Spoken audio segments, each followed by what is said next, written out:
Today we're going to discuss toxic shame.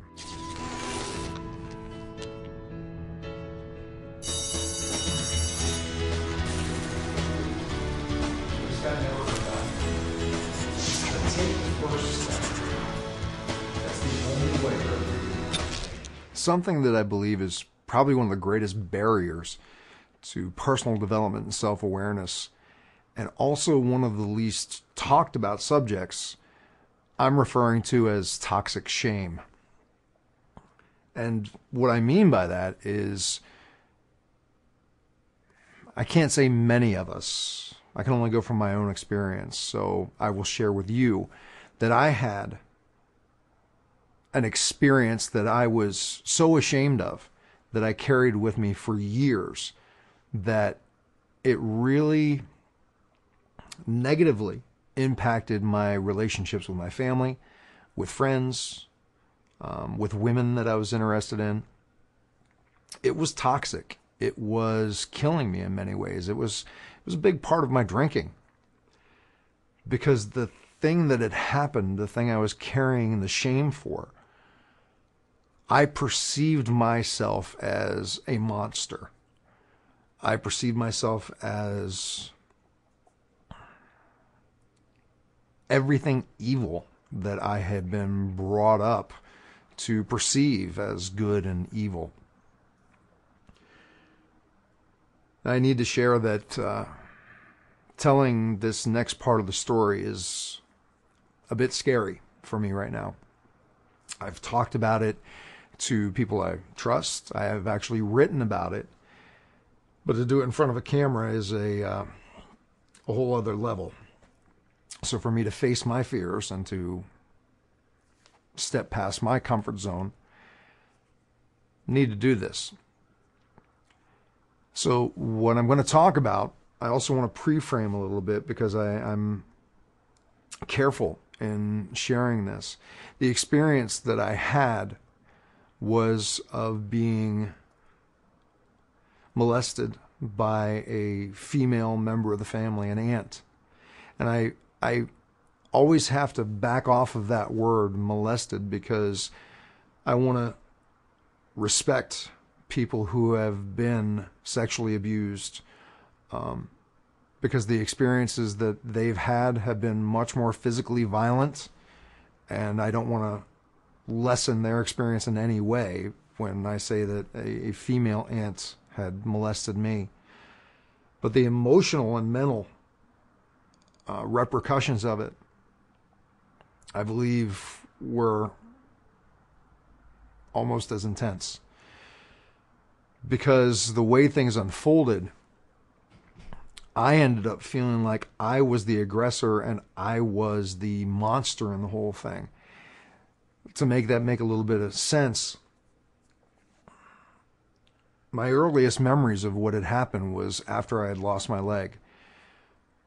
My aunt would come to babysit me, so I wasn't left alone. And it started off innocently with just kind of weird comments that were sexually oriented, progressed to playing games of strict poker with her, progressed to her showing me my uncle's magazines. That the one that stuck out in my mind was a magazine of tons of different sexual positions.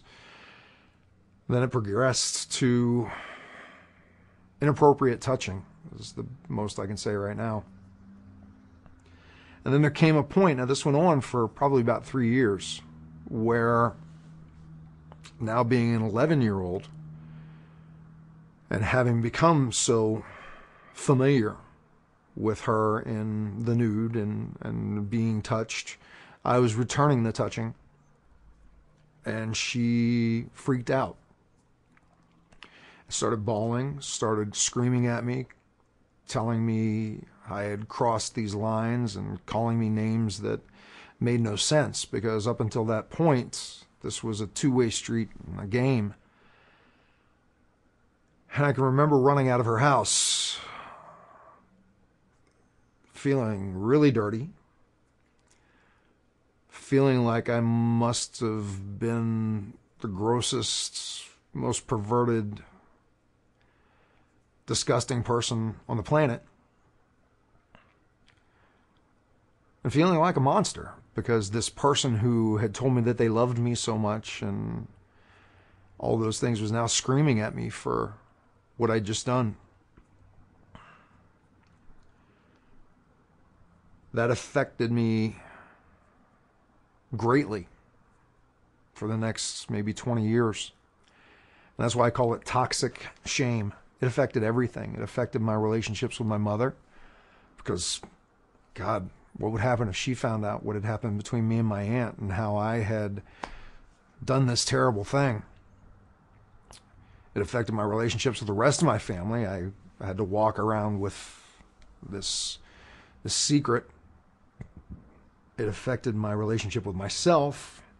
I hated myself because how could I have done something so bad? I must be the devil incarnate based on my childhood religion. It affected my relationships with every woman I met because I couldn't have an intimate relationship with the women that I would date. I would have a sexual relationship, but I could not have an intimate relationship because if they really knew my secret, how could they love me? How could they care about me? I carried that shame. I carried that guilt. I carried that identity that I was a monster. Like I said, for about 20 years. And I would still be carrying it to this day if it wouldn't have been for two things happening. One was I had a daughter.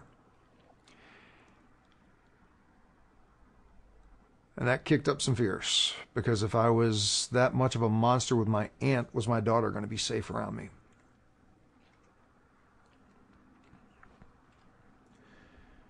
The second thing that kicked up was my mother was allowing my daughter to spend time alone with that aunt. And that scared the living daylights out of me.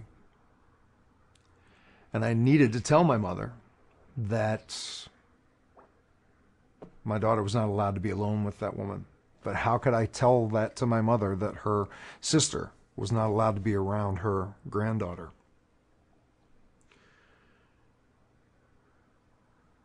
That led me to having to talk about this toxic shame that I carried for years. Talk about a confusing point.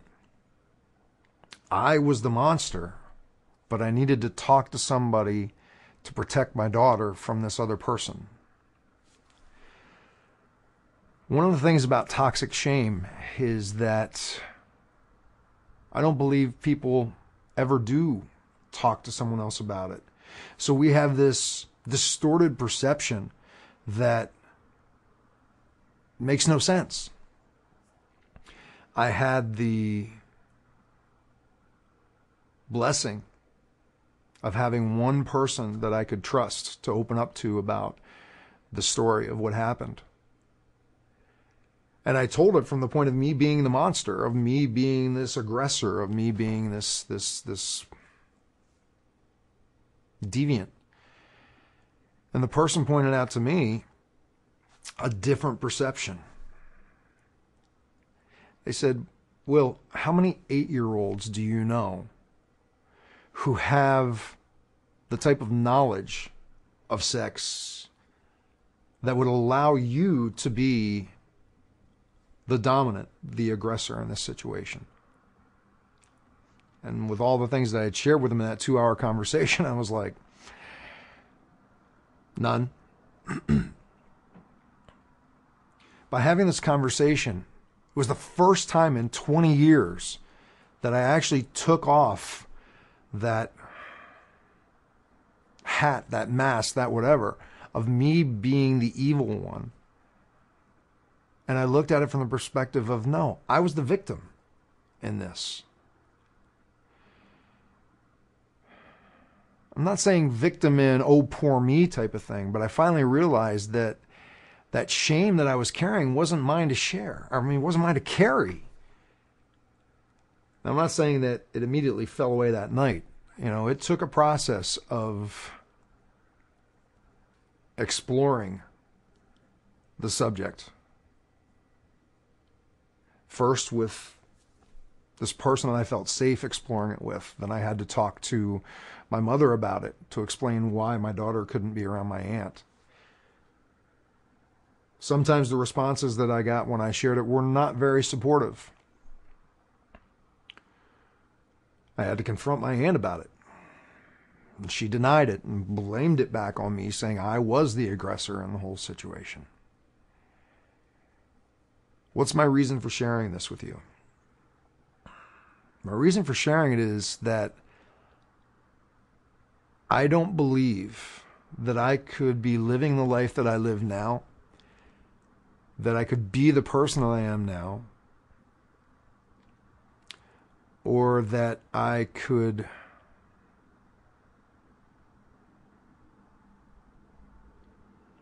be the parent that I am now if I didn't let go of that toxic shame.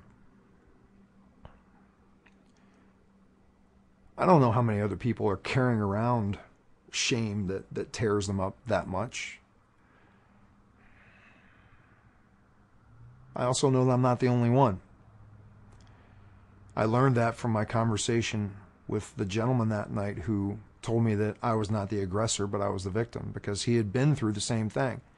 And one of the reasons I feel that I need to share this is because I don't think there's a lot of people who, on the male side of things, if they've been in this type of situation, are comfortable talking about it. Or females. My outcome of sharing this in this video is, if there is something that you're carrying that you're ashamed of, a dark secret that you feel like you're a monster about, is I hope that it will inspire you to find one person that you can talk to about it, whether that's a minister, whether that's a therapist, but somebody to talk to it about. Because if I wouldn't have talked to that person that one night, I never would have gotten the chance to heal and grow from it. And I believe that it truly would have been a barrier to my own growth, my own self-awareness, my own personal development. I don't believe you can get past something like that when you're trying to cover it up. So if you do have something like that that is your dark secret, I invite you to find one person that you can trust to talk to about it. I also warn you that as you share it with people, you may not get some of the responses you hope for. It's a double-edged sword. I know for me, I had to deal with it to be able to move forward. And I believe if you're carrying something that you're that ashamed of, you need to also, but I'm not the one to make that call for you.